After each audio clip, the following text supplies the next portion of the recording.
Legends and Leapers. Leader, you are a leader. You are a leader. Rising right up the ranks. You're a leader. Lessons will teach you just how to reach your endless ambitions. Oh, yeah.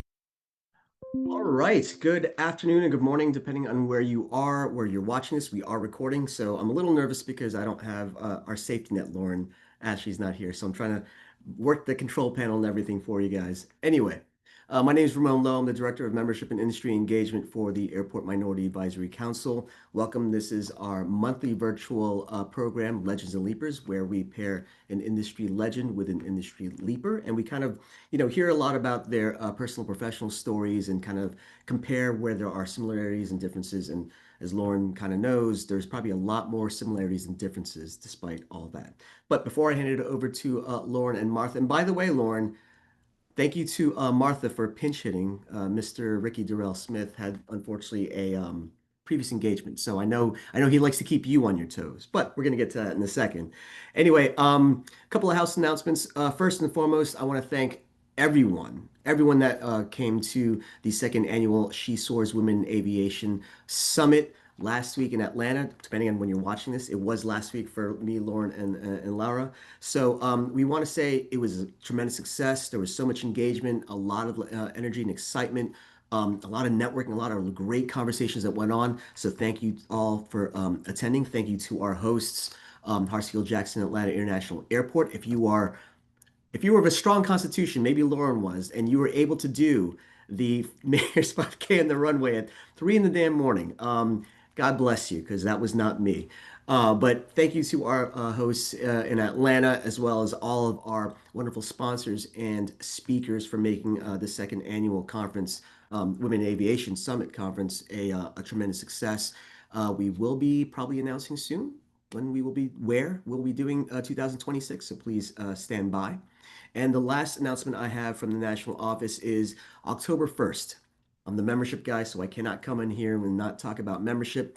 October 1st, we will officially kick off our membership renewal season for 2026. So please keep an eye out on the number of emails and phone calls that you'll probably get, just letting you know about renewing, making sure that you are aware of all the great things that we've done this year as a community, not just AMAC, as a whole industry. And again, your membership helps really fuel our advocacy efforts in this industry, and we got to work as hard as we can now to protect and preserve what we have. So with that, I will hand it off to the notorious LMR and Martha Valenzuela. Ladies. Thank you so much, Ramon. Super excited, Ramon. I love how you tried to make an excuse for Ricky. What really happened was he saw what this lineup was going to be, and he said, "Ooh, muy caliente," and I am bowing out. So normally, I'm the sole woman being represented, and today Ricky was going to be the minority, and you see where he went, right? So who knows what Ricky's doing right now, but luckily, he called on Martha, and Martha answered the call because she knew this was going to be probably one of everyone's favorite Legends and Leapers in honor of Hispanic Heritage Awareness Month. And we're going to talk about that title soon here, too. So, Martha, thank you so much. You are doing an amazing job in LA as the local chapter president out there. And I'm excited to share this space with you and, really get into it with you guys. Thank you. Yes, thank you for being so welcoming. Happy to support and step in. I know I got some big shoes to fill with Mr. Smith, but I'm They're happy not that big. happy to be here. Is truly an honor to welcome everyone today with us to celebrate Hispanic Heritage Month through this very special Legends and Leapers. So I'm happy to be here. Awesome. Thank you. All right. So before just because Ricky's not here doesn't mean I'm not going to crack on him. So I'll make sure that everyone feels his spirit still here. But Martha and I are going to have some fun with Vanessa and Laura. So I am going to do the bios. Ramon and everyone that tunes in knows I got my inhaler ready because these ladies are fierce. So I'm going to start with Vanessa. Vanessa Peñaranda serves as the Vice President of Legal and Corporate Affairs at Arias USA, a leading concessionaire in the travel and hospitality industry. With over 16 years of progressive leadership within the organization, Vanessa has played a pivotal role in shaping the company's legal strategy, governance framework, and corporate development initiatives.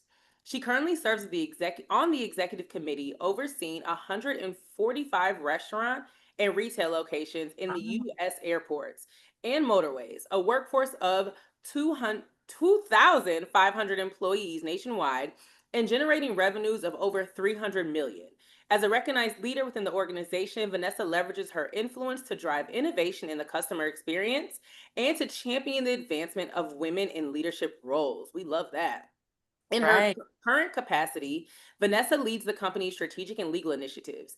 She is actively engaged in a broad range of corporate matters, including government contracting, real estate, intellectual property, franchising, insurance, labor and employment, mergers and acquisitions, and the optimization of legal processes.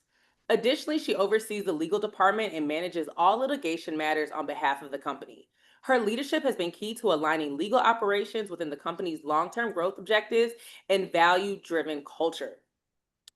Whew, I had to really engage my abs with that one. All right. Laura is the director of business development at Half Moon Empanadas, where she is responsible for driving the company's national growth strategy and expanding its presence within the airport concessions industry. Since joining in 2021, Laura has played a pivotal role in growing the brand's footprint to 15 locations across 10 airports, partnering with airport executives, prime concessionaires, and industry leaders to bring each new opening to life. Half Moon Empanadas, the Miami-born brand with the bold vision of making the empanada an iconic American food, has become one of the fastest growing concepts in concession spaces and a top seller in several major airports with a background in finance, acquisitions, underwriting, and development. Laura pairs her sharp business acumen with Half Moon's entrepreneurial spirit. She sees airports as cultural gateways and food as a way to create a true sense of place. In her role, she zeroes in on the right opportunities, locations where Half Moon can deliver its signature authenticity, quality, and on-the-go convenience. Outside the office, Laura is a mom on the move, always ready for a new travel adventure and a good meal to share along the way. Whew. Love it. So I want to talk about this because we kind of talked about it a little bit, and we talked about the term Hispanic, right? We love the fact that as minorities, even though as minorities, we celebrate ourselves all the time, right? But we love the fact that we have the opportunity to have the rest of the country kind of hone in on the culture, the history, and what makes us so amazing and the impact that we've had on the country as a whole. Mm-hmm. So we talked about Hispanic, the term Hispanic, and how it kind of just loses its essence of what it truly is. I know that Latinos in aviation is becoming a huge group and really bringing everybody together. But I want to talk about how we have Colombia represented today. We have Cuba represented today. We have Mexico represented today. We've got Detroit, Detroit represented today. The global majority. Okay, you know what I'm saying? Like, all right, thank God Ricky's not here, so we can really get into it. So, Vanessa, and I'm kind of gonna put you on the spot a little bit too, Martha, but Vanessa, Laura, even Martha, like, tell me about your culture within the larger diaspora. So first of all, thank you for having us today, and thank you, AMAC, for the invitation. I'm happy to share my Hispanic heritage story and what it means to me. So, I mean, it means so much, right? So being of Hispanic heritage to me is who I am. It's as simple as, I consider myself to be passionate. I consider myself to be happy and confident. And all those are traits. I think if you Google Colombian, you'll find similar adjectives that describe Colombian. When you meet someone that's Colombian, I meet a lot of people, and when they ask me where I'm from, sometimes I'm torn because I am first generation American born, but I do consider myself to be Colombian American, so I do consider myself to be Hispanic, and automatically I get a smile back, right? So my neighbor's Colombian, or my mother-in-law's Colombian, or I've been to Colombia and I've experienced something Colombian. So it creates an automatic bond, right? So I think who we are, where we're from, that it's extraordinary, right? That you could actually have that, make that connection happen by sharing something like that. So to me, being Colombian in my heritage is everything. It's who I am. I'll jump in. Likewise, I'm Cuban, and I think what is so beautiful about, coming together, all the different, we're all Latins, we're all Latinos, Hispanic, we're also different in our own way. We have in Cuba, we're in the Caribbean, so we have a lot of influence from Africa, from Spain, from Asia. So we're this melting pot of cultures coming together. But what's beautiful when we all find each other in a third country, in a third place, like the US, we all come together. And I can tell a Mexican from a Colombian, from a Venezuelan, but when we're here, we're all one big community. And I think that's just really beautiful. All right, Martha, I'm putting you on the spot. I would second all of that. And really, for me, as first generation Mexican American, so both of my parents migrated here from Mexico. And for me, it's very much culturally ingrained. My heritage started around the table. Everything was centered around family gatherings and food. And it wasn't just immediate family. It was the people in the neighborhood, the folks at church, in our community. It was a lot of feeding and taking care of people as it relates to the village and the community that supports, all of the things within the family, traditional family feel. So when I see fellow Latinos and in this industry specifically, it makes me extremely happy to see that there's leadership that's a part of the change in the conversation and at the table, and is able to represent essentially. And so and I'll also echo what Laura mentioned, that there's so much influence. I think a lot of times we forget that during the slave trade, there were more slaves that were dropped off in Mexico and Latin America before they made it to the US. So Africa and Asia and a lot of different influences throughout our countries definitely have their footprint. And for example, one of my favorite drinks, horchata, comes from Africa. And so there's so much rich history and culture there. And I love hearing the ladies share, as well as being able to share. So thank you. Well, thank you so much for that, Martha. And Maria said, Martha, Vanessa, and Laura, power Latinas in our industry. Based off what Martha just said, there's Latina also in my heritage, Maria. So you can add me to that. I'm going to take a page out of Ramon's book. He's Latino adjacent. So there we go. We're basically all cousins at this point, and I love that. Right. Right. Well, as a fifth generation Detroiter, no, I'm joking.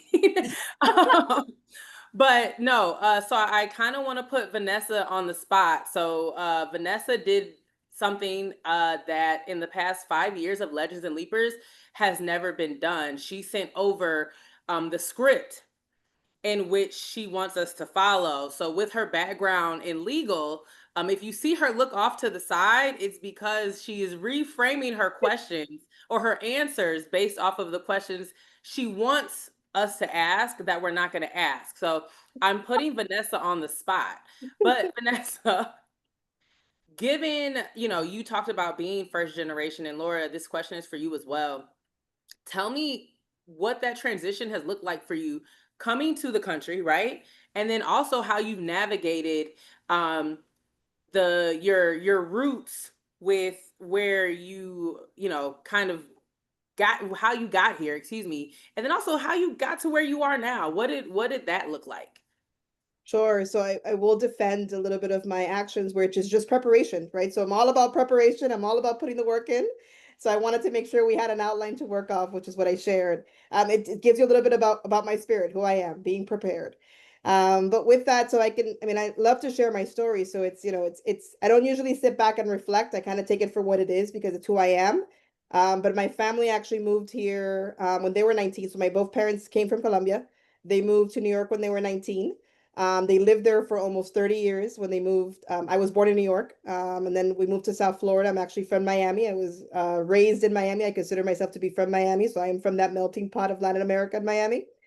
And I've heard for so many years, in my life, I've heard their stories, and their stories of perseverance, if their stories of when they got here early in life and they went through college while they worked full time to help their parents because their parents, wanted to buy a house for all their kids because Hispanic families have large families. My mom comes from 9 brothers and sisters, my dad from 5, so you needed a big home to fit everybody Same. in. Yeah, we're a big family. Colombians like to have a big family. And for many years, I took their stories for granted, right? As obviously as I became older and wiser, I realized I overcame my own challenges and overcome, creating my own journey. I realized that they were very brave, right? And their bravery opened up a world of opportunities for me. Hence being here today with Legends and Leapers, having the opportunity to have gone to law school, be in the legal profession, growing into an executive in our industry. All of that was because of their bravery, their perseverance, the hard work they put in. And I only think, and what I'm very grateful for is that this only will build upon for my daughter, right? And for my daughter's family, that we continue to build on really the opportunities brought to us because of that move, that brave move, which many immigrants make as they enter, into the US. And so when I say it's, my heritage and the path that my family has taken to be here is everything. And I actually have an ironic story when I was thinking back about, what Hispanic heritage means to me. It's ironic, but it's true, and I sometimes I forget about it, but maybe on purpose. But when I was 15, I started working, and it wasn't because I had to. I wanted to because I kind of saw my parents working all the time. That's what you do. That was their identity, right? So I started working at 15 with a fellow cousin of mine. And ironically, what we started doing is we worked in the concession stands. And we worked in the concession stand selling lemonade and arepas, which arepas are a Colombian specialty. And we did that for a short while. And that was, looking back, that was my first learning experience of the value of work and commitment, and what it meant. And it was from there, and then, just spiraled from there, right? So I, went on to university, went straight to law school, and all of that was because I had the foundational support of my parents, which I attribute a lot to who they are and who they're being because they were immigrants. They said, no, your path to opportunity is education, and there's no other way around it. And there was no other way around it. Like, it was a given in my household. It was a given in my life. I don't think there was another path forward besides education, and they supported me. And, sometimes being a first generation American is not easy to go straight to law school, right? Through. So I'm very Right. grateful for their support, and have given me the opportunity that they've given me. So that's my story. It's as I hear Vanessa's story, there's so many similarities with my story because I was born and raised in Cuba. I moved here when I was 22. First time being away from my family.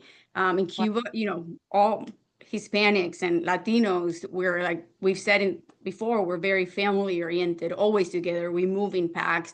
But I had the opportunity to come here to finish school. I was 22. I was working while going to school. Again, there was no question in anyone's mind that the path to success was through education. It was just education, education, education. It's ingrained in our brains since we're very young. So I moved here. It was so overwhelming. You have to imagine coming from a country where you barely have one brand of ketchup. Then I get to the grocery store and we have 25. I'm like, why? Why do we need to choose between amongst 25 brand of ketchup? But that's just an analogy of how different my experience growing up, coming here, moving here, feeling that, obviously I moved here because I had no opportunities in my country where I come from. There were no opportunities to really excel and have a future. But then you get here and it's like, oh, wow, this is very overwhelming because now I have all these opportunities. So it's a matter of you prepare, you work hard, you put your head down and you work, work, work. So I was lucky enough, I majored in finance. And because Tampa, Florida wasn't overwhelming enough for me, I moved to New York. And that's where I started my career in a big, one of these big banks. And I've had different acts in my career and in life. I started in finance. I stayed home for a couple of years with my kids. Then I went into commercial real estate. And I got into this industry by accident, really. It was just, I knew Pilar. She called me one day and she's like, I see you as a room mom and we were friends before and you are good at following up. And those of you that are here that have had to chase around, you know that I will chase you. So, you know, it's just like you have the skills, you don't have the knowledge of the business development itself, you know, what it takes, the industry itself, but you'll learn that along the way. You know, she took a chance on me, and the rest has been industry. You know, I got into this industry that that I love. I feel like for the first time, I'm able to put together two of my favorite things to do, which is food and travel. And then I get to use all the skills I've learned in the past. My finance background comes in very handy when we're, you know, doing financial analysis for the deals. Then my underwriting background comes in handy when I'm reviewing leases and contracts and whatnot. So I think it's it's been a great destination where it shows that everything we've done in the past, even though I didn't like working in finance, I didn't like working in commercial real estate, but it's all helped me today to be where I am today. And you know, that's just a little bit of my story. I love that. I love it. Also, you guys, there's a whole chat box that we are staying in tune with. So if you have any questions, feel free to drop them into the chat as well. Sorry, go ahead, Martha. Yeah. I was just going to say, I love hearing both of your stories. Thank you both so much for sharing and being vulnerable and sharing your journey. I would love to know, especially given Lauryn's, you know, intro of Ricky dipping out on us because it's going to be extra caliente. I would love to know, as Latinas, we oftentimes have this stereotypical thing out there of like, you know, we're very aggressive or all of the things as it relates to being feisty, if you will. How has your heritage shaped your leadership style or ways that you approach challenges in this industry and in your career trajectory? Sure. So I would say, Martha, they're all true, all of the above. I am fierce. There's no doubt about that. I've you know, taken me a moment to reckon with it, accept it, and be authentic with it, right? So I use it as power, right? So it is who I am. I'm loud. I think fast. I speak fast. I have a lot to say. I love it. Sometimes I have to go on mute just to make sure I hold back. But I hone into it. So honestly, it's taken me a while to accept it, but I am authentic with it. Obviously, you have to be professional and responsible. So when I mean fierce, I mean I want to get things done. I mean business. I want to execute. You know, I'm all about leaning into everyone's success. Know what's the objective. How do we get there? And let's run, right? So that is all of me. And I think that's all of you know, again, when I said, you know, being Hispanic is everything about me. All of the traits that come about is they're all tied to it. I think that's great. And I think to your point is, how do we bring this, you know, our heritage and how we grew up and what we're used to into our workspace, right? So we talked about creating a sense of community. We talked about creating that village, right? We talked about bringing other people along. We have this mentality as immigrant, like Vanessa said, you know, I got here and I started working and it was to help my family back home. Right. So that same approach into the workspace, how do we bring people up? And then when it comes to challenges that we face, I think are, you know, being caliente and fight, you know, it's a superpower. And how do we use that to our advantage? How can we, you know, take up space, speak up, be loud? It's funny because, you know, and I don't want to get too deep in the weeds so early on, but we look at a lot of things that we're seeing that's happening in our country right now is really coming from ignorance, right? And just lack of knowledge and lack of exposure to other people and other cultures. And I never thought about this until right now. Vanessa, you talked about how you come from such a big family. You got 14 uncles and aunties. That means that they're like holidays in your house. You had to take up Gotta space. be loud. Otherwise no one was going to hear you. You weren't going to eat. Like, you know what I mean? Like all of the things, like think about that from a cultural standpoint. And then if you think about it, like the Latina culture aside, New York and Miami, those are two cities where like everything is boom, boom, boom, boom, boom, boom, boom, boom. Gotta be on your toes at all times. Yeah, you're on your toes. Your head is on a swivel. We're loud. We're here, the whole nine. So I think that if it's almost survival, right? You being loud, you being passionate, you being fast paced, quick on your feet. That is almost like a survival technique considering your large family and then also just the cities that you grew up in. And it sounds like you and Laura were like going like this between one coast to the other. So it's so interesting to hear you all say that because I never thought about it that way. I looked at it just from like a cultural standpoint. But no, you were out there fighting for your life with 100 family members during the holidays. So you gotta have that feistiness. You gotta be on your toes. I absolutely love that. So thank you so much for sharing. I love also how you mentioned the importance of building a home, because that's the other thing is like we are known for packing into a car, into a home. We have generational grandparents with us, all the things. Yeah. I think the story I've heard was my grandfather that he had too many kids, they wouldn't rent to him because he had too many kids. There was so many of them that they had to buy a home. So everyone had to work to chip in so they could buy their first home in New York.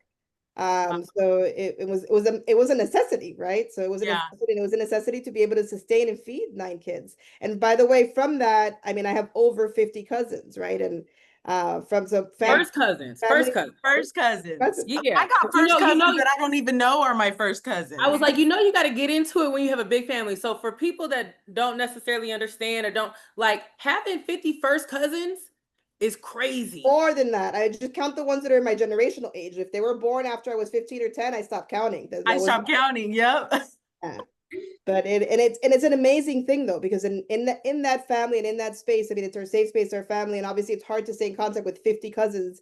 But the ones that are, there is a tribe that we have, and what we mean to each other as family, because our families have demonstrated to us what it looks like to be, a family member. I don't see an aunt or an uncle. I don't give a kiss. I don't salute them by tío or tío. How we welcome ourselves into our home, how we're open with one another, how we celebrate each other. I mean, we're still a big deal. I'm an older person now and I'm a child about showing up for birthday cakes. Doesn't matter if it's Monday, Yes. Tuesday, Wednesday, we want to celebrate birthdays together, right? So Yeah. it is a thing in our family, in our household, to be around for celebrations, whatever it is, your baptism, your communion, you name it. We show up for each other. Graduations, we're upset that now you get limited tickets, right? You get 5 graduation tickets, We No. were so upset about that too. We want to Who sneak in. does We want to that? be How there. function? How? And then how are you going to tell the other family member you weren't invited? Like, what is that about? Yeah, I grew up with, full squad screaming Vanessa if I walked across. Yes. And I think that has been the support that I have thrived on, because I have that support. So not only from my parents, but from, my extended family, as well as my friends.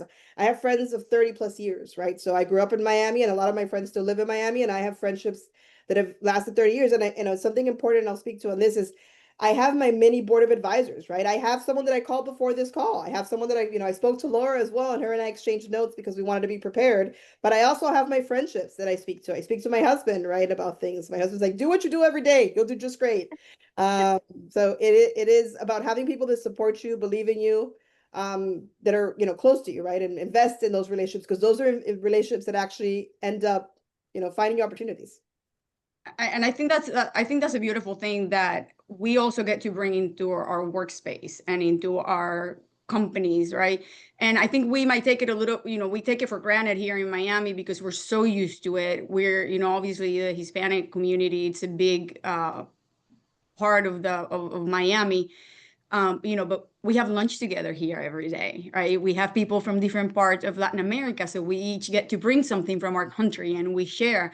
And it's not until you leave that you realize, like, oh wow, we are really impacting our culture. We are really bringing in our heritage into our workspace, and then with that comes everything that was ingrained in us. We work hard. We have the sense of helping each other. We gotta be prepared. Vanessa and I have spoken 3 times since yesterday just to be ready for this, because we feel that obligation, right? To the whole community to show up ready to represent. We feel like it's a big responsibility that we have to do a good job representing our community. So you bring up a really good point. And I have like so many questions I want to ask right now. So both of you are in unique positions because both of you work within organizations that are Spanish, Hispanic, Latino based organizations, right? Which creates even a bigger sense of place for you individually and personally. But what does that look like for you navigating this current space? And also, how important is that for you as far as the trajectory of your career and what you're doing right now? So I will say that when I first joined Areas, I never knew that my speaking Spanish would be so helpful in a career. So when I first joined Areas, Spanish was very frequent, right? So our company is Spanish based from Spain. So we did have the connection there of Spanish. You know, I remember realizing I was like, oh, I work in Spanish now too, right? I have a working Spanish language, which was unusual to me, something new to me. So it was definitely something that helped and honed in me. Honestly, I haven't thought about that question, Lauryn, because it is who we are. So who we are as professionals and as companies.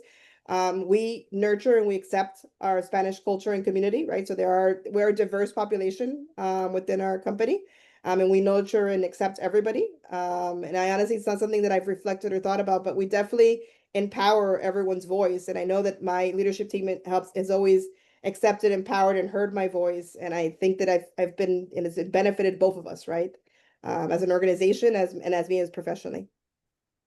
Yeah, and just to add to that, I think it also comes down to being conscious about our role and our responsibility, and how do we make an impact not only for us but to the rest of the community? How do we bring everyone along? How do we, rather than, and I had it written down in one of my notes, the importance of having a mentor, finding someone who can guide you, but even more than a mentor. And we talked a lot about this last week at the She Source Summit, is find a champion, someone who not only can guide you and can give you advice, but can actually help facilitate those opportunities. So I think we have that responsibility in our future to keep doing that with either the younger generation or just people that are new to the industry, or other minorities or Latinos that are in the industry that might need that space, and create that space, help create that space. And I think that's our commitment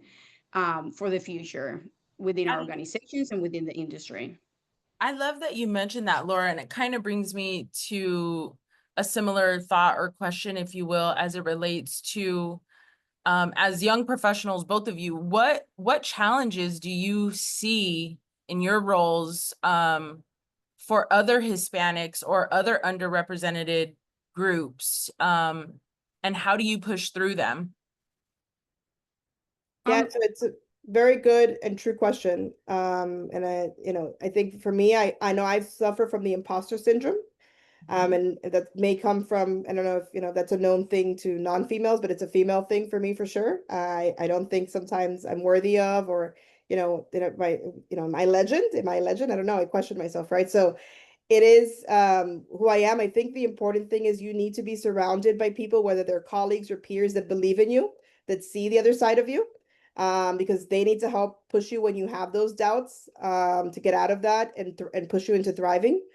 So I know that has been instrumental to me, having people that believe in me. So I think I put in the work. So first I'll start with, I put in the work, right? Create trust around your peers, so they know that you're competent, you have the skill set. So I think that's fundamental. You need to have, right, the skill set and putting in the work. And then in addition to that, you need to build those relationships within your organization. You need to build those relationships within your community, such as AMAC, right? Building those relationships that will then extend and flourish into something more, into building those opportunities. So I think if you go at it on your own and just you're working and you have a tunnel and you just have a 5-year plan, but you're not building that community, you're not building that network, it makes it a little bit more challenging. So, I tell you myself, obviously I have had people that have believed in me at Areas, which is why I've grown. And I've come to the level that I've come to because I have people that have believed in me, right? I have put in the work. I've built in the trust through my colleagues and my peers, and I have people that believe in me. And I tell you, I feel the sense of responsibility to continue to build on that and develop those that come behind me, right? So I'm an advocate, as you said in my bio, I'm an advocate for growing female leaders like me. I feel like it's my job to do so. And I try to make sure that that's a focus in my leadership role, that I have a voice within and outside my organization. So not only in my organization, outside my organization, to mentor and support those that want to develop into leadership roles. I think challenge, you asked about challenge. I think the biggest challenge at a larger scale is the lack of representation. You know, again, we're so used to in Miami, we see Hispanic Latinos that are business owners and whatnot, but that's because we live in a bubble here in Miami, so we see more of that. But you go outside of California, outside of Miami, or cities that are predominantly Hispanics, and there really is a lack of representation. So it's how do we move in a conscious way to create, to become that representation for Latinos and minorities in general. It doesn't have to be just Latinos. You know, we're focused on, because this is Hispanic Heritage Month and we're here to celebrate that. But how do we get out and look at the whole, the picture as a whole?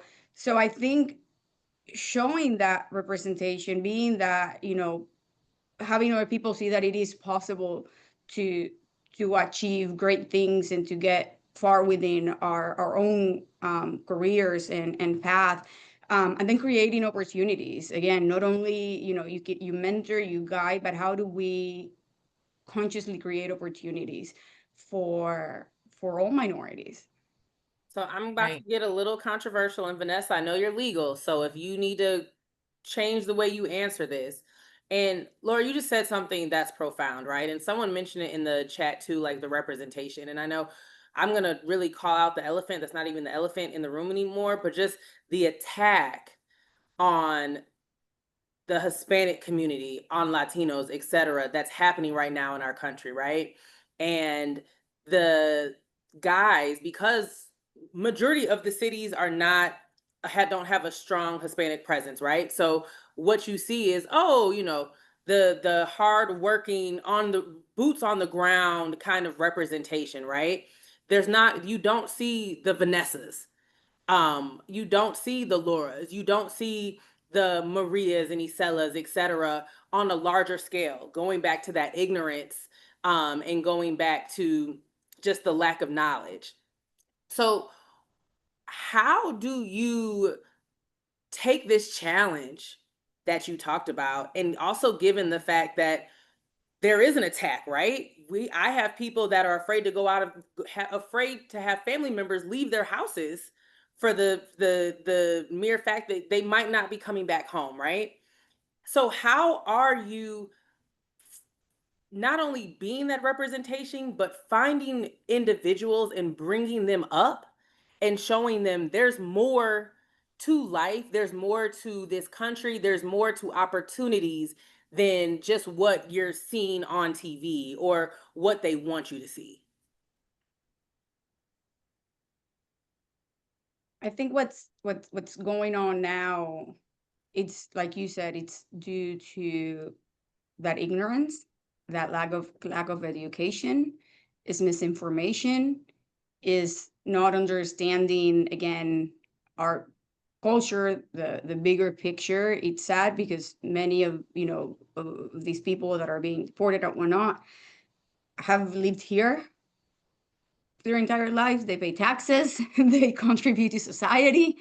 So it's not, so it is obviously, it is very very sad, but I think it goes back to educating people, doing these type of events where we can share who we are, where we can share what we're all about, and then again, in our day-to-day, how do we create these opportunities for people? How do we then find a seat at the table so we can express who we are, so we can educate people about who we are? And we're here to work hard. That's all we want to do. We came here, 9 out of 10 immigrants, we talk to them, it's because this is just an opportunity, because we didn't have those opportunities back home. Nobody likes to leave their country. Nobody wants to leave where they come from, their family. This is a new language to us. People do it out of necessity because we can't accomplish these things in our home country. So we have to come here. We come to the country of opportunity to build that American dream. So it's just really, educating and keep at it, keep doing the work, and keep bringing people up and along in our journey and helping their experience. Yeah, and I would say, Lauren, so to me, it's, it's fundamental. So we need to respect everybody. Everyone is, and I'm big on harnessing kindness. So, I hate to see that anyone lives in fear or that anyone, feels they weren't treated fairly. I really do believe in, helping each other, helping your community. And while individually, none of us can actually, change, I think collectively, if we're all respectful of those, regardless of where you came from, kind to everyone, regardless of what you look like, what you believe in. I mean, I think that's really what, what I try to foster in my community, what I try to foster among those of mine. So spreading, it's easy as love and kindness. I think we all can do our part by sharing that. Thank you. So tell me what you're either currently doing or what you plan on doing to be able to bring the next wave of, the succession plan to ensure that, the Hispanics, Latinos, etc., are getting opportunities within this space against all of the odds that are kind of stacked against us right now. So I think Lauren mentioned it well. It's doing what we do every day to show as a role model that people that look like me, that have a last name with an Enya like me, that speaks like me, that are fierce like me, can do a really good job at what they do. They can be trusted. They can earn the spots right at the table. So I think part of, working hard and showing up and doing my job to the best of my abilities is a very big role in helping that people can do these jobs that look different. I voice, I advocate, I mentor females around me that want to develop and roll, even when they don't see that they want to develop and roll. I tell them, you think you have this potential and skills, here are the things you could do. As simple as, take a phone call before they have a meeting, review their presentations, talk about their presentation skills, Create your own script. Right, all of that, right? So all of the above are things that I do. I'd love opportunities to do more within the community. So, I'd love to put more of my time and resources in building and being able to share my story if it could be helpful to others. So that's how I, I am passionate about growing and developing the future talent. I think that's great. I think, how can we do more? How can we do more within AMAC? How can we create, how can we share our experiences so people feel seen and feel represented? There are other women or, other people that have had similar experiences. They can relate, they can pick up the phone, make ourselves available. I'm also raising 2 children. Vanessa is raising a daughter. So we're ingraining those values in the next generation, and they are American, obviously, but you ask my kids and they're Cuban and they speak Spanish, and they talk to me in English and I'm like, no, I don't understand you. But it's teaching them that kindness, right? And that love for their heritage and their community, so that it's not lost. And at times I have 15 kids at my house hanging out. So, I make a point and I, speak to them and share my story, share the story, of people like Vanessa and her family. And so it's just any opportunity we have to pass down our lived experience and to create space for others that might be in similar situations, we got to take it. That's our responsibility. I absolutely love that. And I think that what you just said, as far as even just within your family, right? And Vanessa mentioned just being kind and treating everyone with respect and that love and appreciation for everyone, regardless if they're same, different, etc. But to be able to start that, I think a lot of times we lose the essence of starting that at home, and then also within that close community that you have an immediate reach on. I think sometimes we make it seem like it needs to be this big grandiose, I need to sit on 1,000 boards and be a big to 12 littles and everything. But sometimes it just starts at home, right? And within your local community. And I absolutely love that. So thank you both for shedding light on that. I really do appreciate it. I would just like to add, thank you, Lauryn, for asking the question of the elephant, quote unquote, elephant in the room, right? I live here in California by way of Arizona, born and raised. So both states are very influenced by Hispanics and totally bipolar opposites when you look at politics in both of those states. And so to your point, 100%, it starts within your own community and what you can control.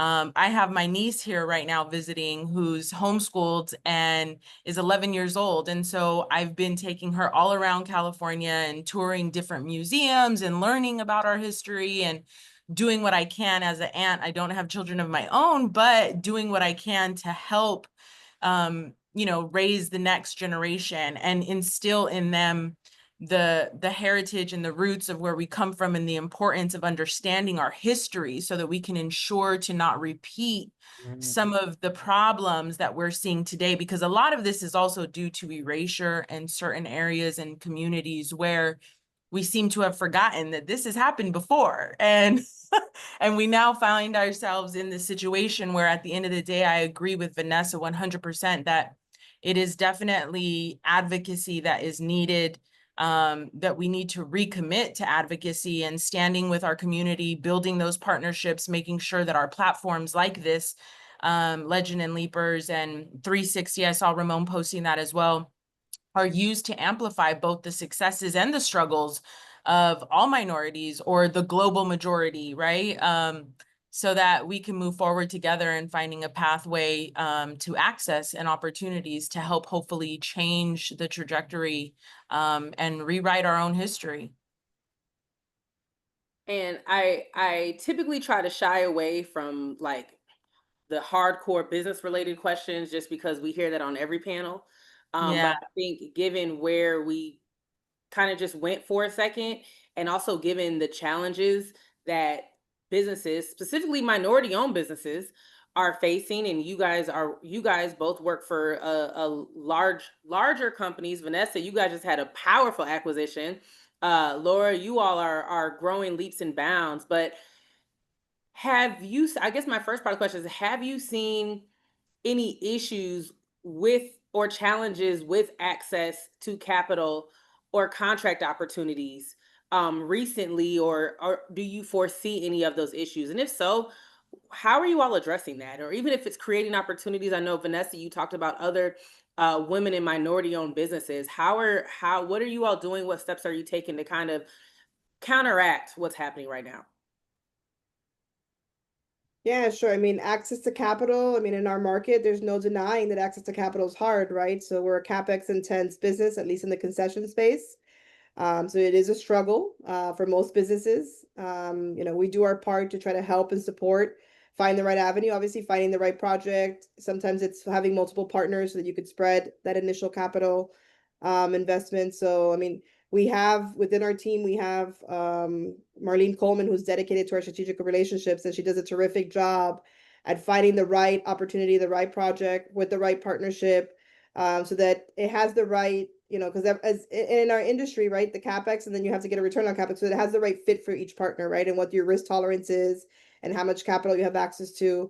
I mean, we're always open to having those conversations on how to help you access capital. So there could be more done in the industry to help the ACDBs with access to capital, whether it come from, an industry, from the government itself, but there's definitely is a problem with access to capital for our market. And, we do our part as we can to help facilitate and find solutions to support our ACDB partners.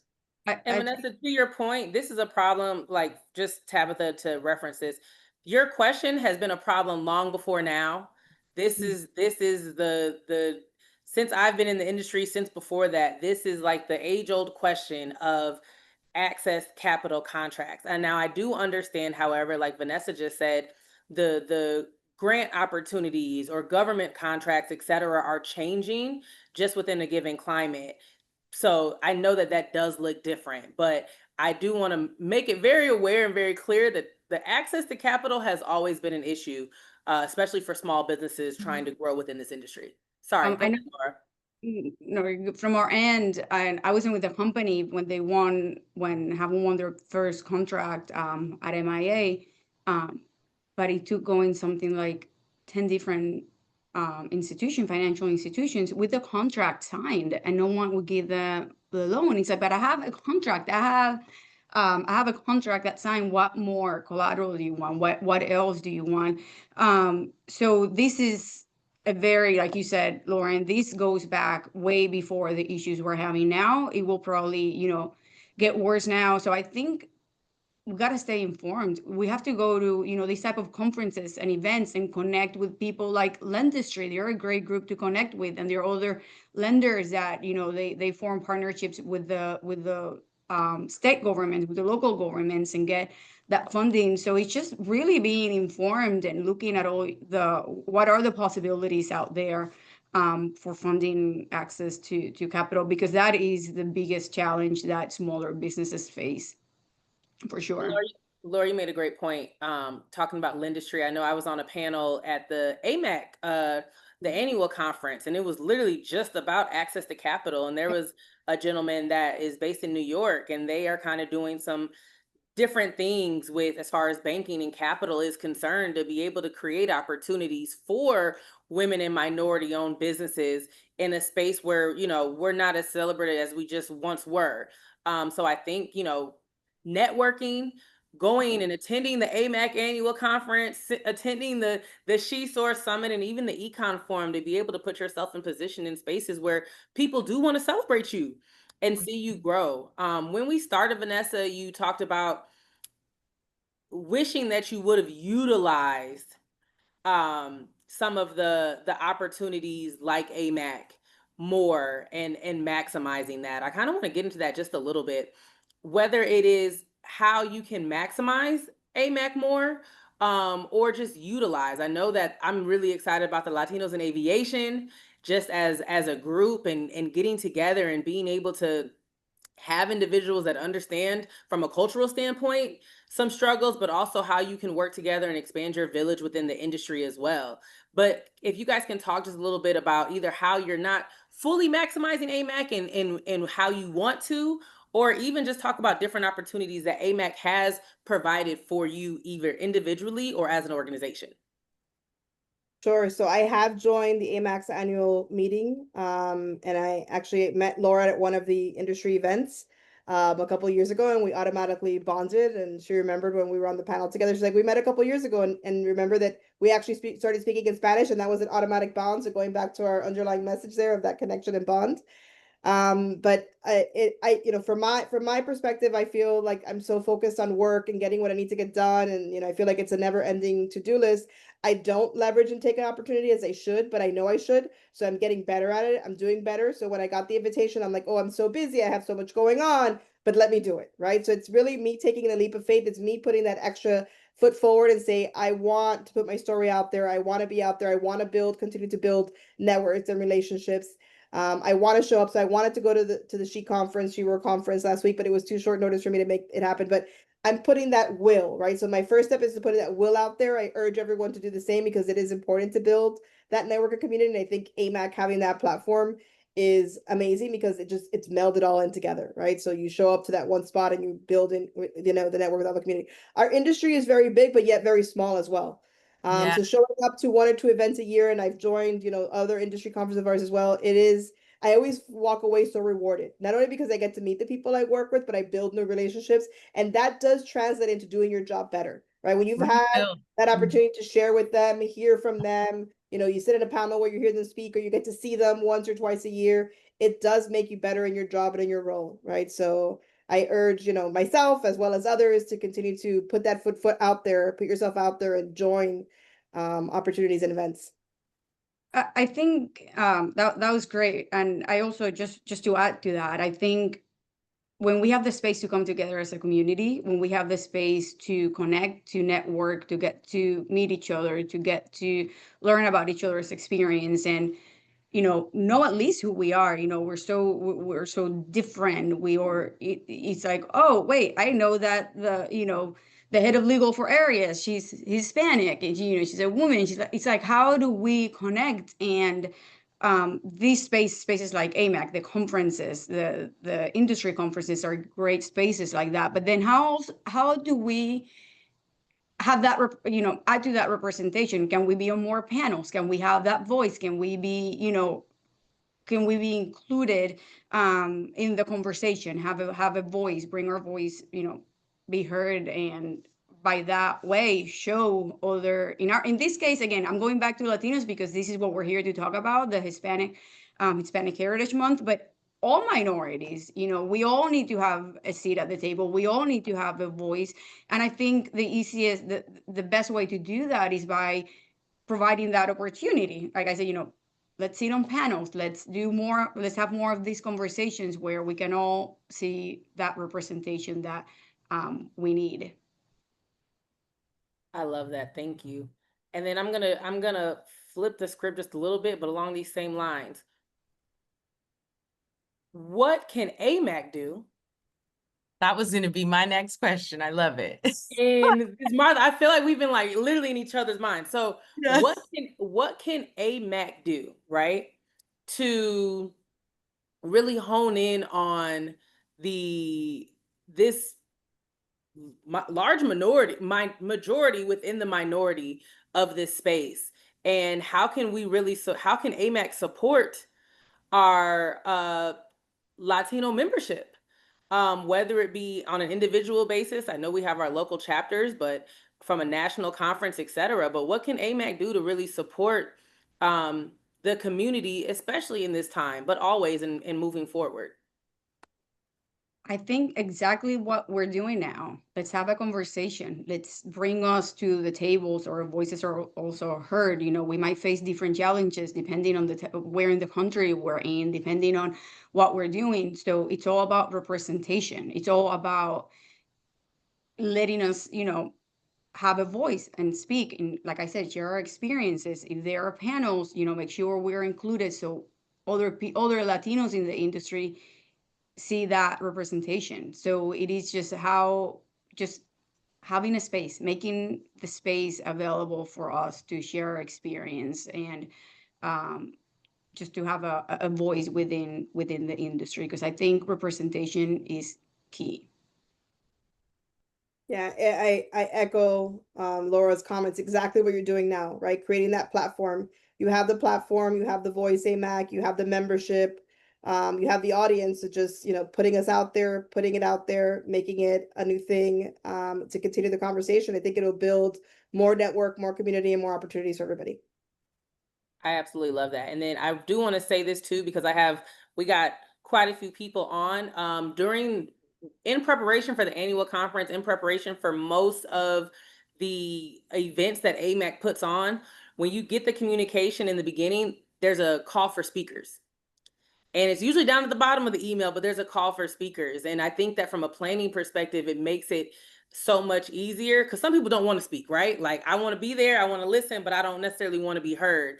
So what I have been telling people is, when that call to speakers comes out, if you're ready to speak, please throw your name in the hat, because this conversation today has just been so powerful. I know, Laura, you and I, we talk all the time, but it's been same thing, Maria, Isela, etc. But to be able to hear more voices, but hear from voices that want to be heard, is a game changer. So I just thank you both so much for your time, for your vulnerability, for your transparency.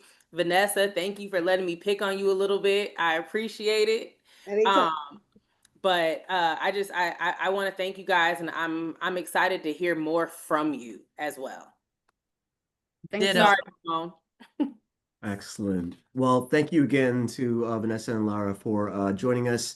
Thank you, Lauryn, and of course, thank you, Martha, for pinch hitting on a late notice. She got the texts and calls from me and Andre last night, so thank you for participating and everything. Also want to add, we do continue our celebration of Hispanic Heritage Month, and I put that in the chat for AMAC 360, which we moved because it was supposed to be last week. We were in Atlanta for She Soars. It will be this Friday, and AMAC 360, we're going to feature Claudia Lescano. She's also a Miamian, and she is the CEO of Fuku Hot Chicken Sandwiches. So I'll be speaking with her about her rise and growth from everywhere. She was Church's Chicken. She was the first Latina chief marketing officer in the NFL for the Miami Dolphins and the Miami Marlins. So great conversation, all. Thank you so much, everyone, for joining in, and we hope to see you soon. Stay Hey, out, be Ramon, safe out there. Ramon, we're gonna have Martha. We're Oh, gonna have Martha close us out Oh, in yeah. the best way possible. Okay. Do it, Martha. Muchas gracias a todos para estar aquí con nosotros today. Thank you everyone for being here with us today. We appreciate you spending your Wednesday with us on Hispanic Heritage Month. gracias. Gracias. Buenas tardes. Thank Bye, you. everybody. Thank you. Bye everyone. Adios. Adios. Adios.